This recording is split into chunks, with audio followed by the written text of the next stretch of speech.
In 1992, I went camping with 3 friends. We had all just finished high school and were about 64 kilometers from the nearest city, in the desert lands and canyons on the Utah-Colorado border. The sky was overcast, making it so dark we couldn't see our hands in front of our faces. We were sitting around the campfire having a beer and listening to the coyotes. Suddenly, they went silent. I looked at my friend to see if he had noticed the ominous silence. He had a look of fear on his face and said, "What the hell is that?" When I turned to look, everything went dark. It seemed like a long time passed in absolute silence. Even my thoughts were quiet. Finally, I heard someone ask what had happened. My dazed brain remembered my flashlight, and I turned it on to see why the fire had gone out. There were barely any embers left. It looked like we had been out cold for a while. Everyone looked scared, feeling that something strange had happened, and we all agreed but couldn't remember what it had been. I asked my friend what he thought had happened, and he didn't even remember saying anything. We were terrified for the rest of the night, waiting for the sun to rise so we could leave. I can't explain what happened. We weren't drunk. We felt like we had lost time but had no proof. I've always had this nagging feeling that something happened. Something we couldn't remember for some reason. Something bad, maybe terrifying. Has anything like this ever happened to someone you know? In 2019, my brother, my best friend, and I were cycling across the United States to raise money for a cancer charity. Because of this, we camped every night, usually in municipal parks or campgrounds if they were available. That particular night, we arrived in Napoleon, North Dakota, literally the definition of the middle of nowhere. The afternoon went by normally until sunset.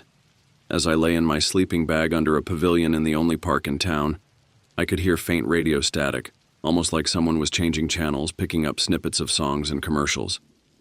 The sound kept getting louder until it was undeniable, and the only thing my brother and I could hear. Having just finished pedaling 112 kilometer that day, with another 96 kilometer ahead the next day, I was furious and wanted to sleep. So I got out of the pavilion to yell at some noisy camper. As soon as I got up, I noticed 2 things. First, I looked at my phone to check the time and remember it being 1:30, which didn't seem possible because I didn't even remember falling asleep, and we had just returned from dinner at 8:30. Second, the campsite and town center were completely empty. The city was dead. At that moment, I got a bit uneasy and decided to investigate further. Following the static led me to several places around Napoleon.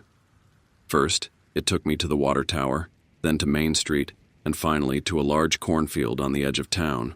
Then I realized that the sound almost changed with the wind, coming from different places moments after originating from one direction. I decided not to follow it into the field because no way, and I went back to my sleeping bag to try to sleep. But the most disturbing thing happened when I put on my headphones to block out the static. At that moment, the static's volume only increased. It was coming from inside my head. After a restless night, I woke up for a 96-kilometer day of cycling in torrential rain, but finally my head was silent. I asked my brother if he had heard the same thing, and he said yes, but assumed it was some other camper. However, the campsite and literally the entire town were completely empty.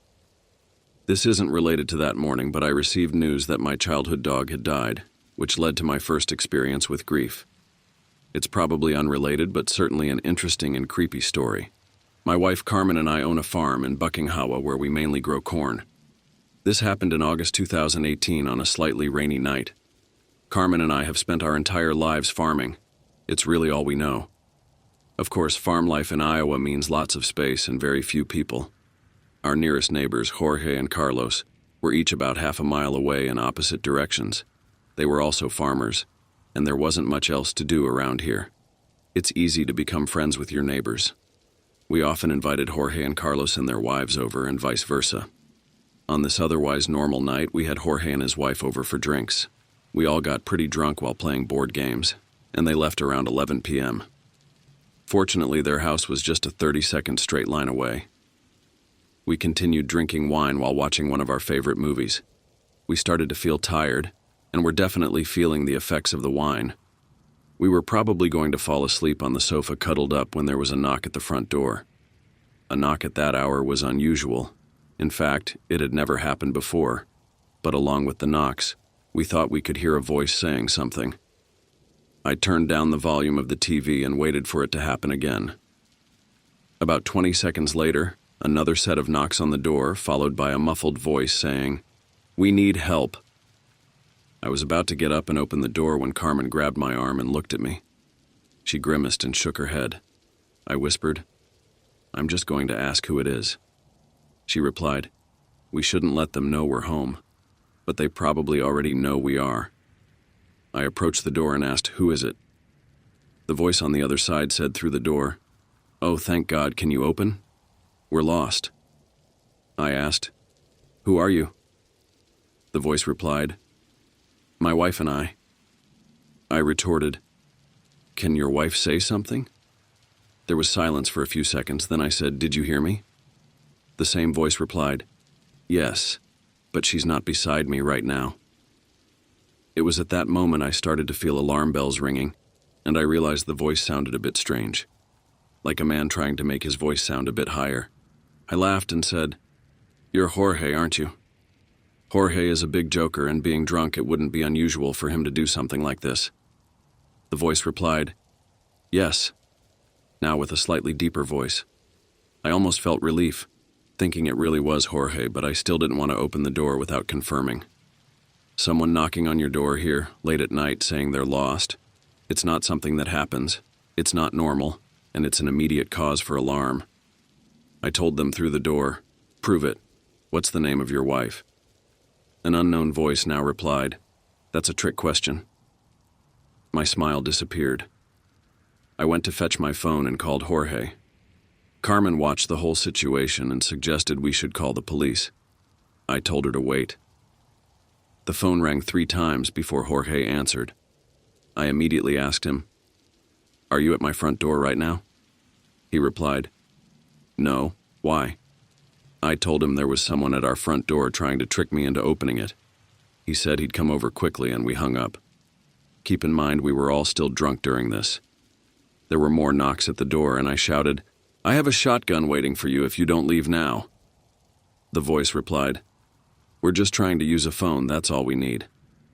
Carmen called 911, which, by the way, here in this place takes an extremely long time for an officer to arrive. We heard footsteps walking around our wooden porch that surrounds the house. Actually, several sets of footsteps. They stopped at one of our windows that had the blinds closed, and we heard one of them trying to lift the window. This made Carmen, who was still on the phone with 911, scream, "Leave us alone!" I also shouted at the top of my lungs that I would shoot them. It took me a moment to think about running upstairs to grab my shotgun from the closet. Literally seconds later, there were more knocks on the door, and this time it was Jorge's voice screaming, "Open up." I let in Jorge, who also brought his shotgun. He said he saw nothing and no one when he arrived.